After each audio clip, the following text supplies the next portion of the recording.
来ちゃったんだよね。もうフェネックの時代が来ちゃったんだよね。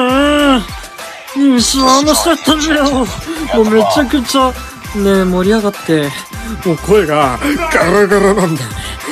どうしたのよ。どうしてこんな風にさしまったんだよ。なんでこんな奴らと組んじまったんだ。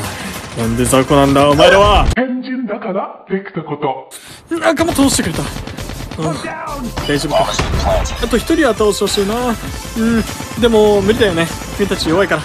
僕最強だから。もうやめてよ。仕掛けないでよ。死んでや。これで怒らせれるんだ。電話でいただいたものを。はい、ありがとうございます。いかがですか。いや、やばい。やばい。私ども最大限。何。やばい。多分完全に薬やってんじゃん。切ったね。フリスクだよね。これ絶対フリスクだよね。違うって言ってんだろ。いや、違うの。やばい、クリスト。大丈夫。させてあげるか。背中。いや変な想像するんじゃねえよ。もうやればいいん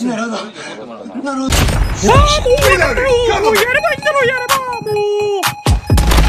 そうだよ。近い。じゃあ横にいる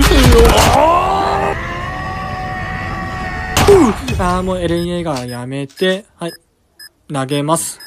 いきますよ。3、2、1。ゴー。はい。で、ボタボタって燃えるんですよ。痛い。もうやばい。皆さん働いてください。働いたら負けかなと思ってるんだけど。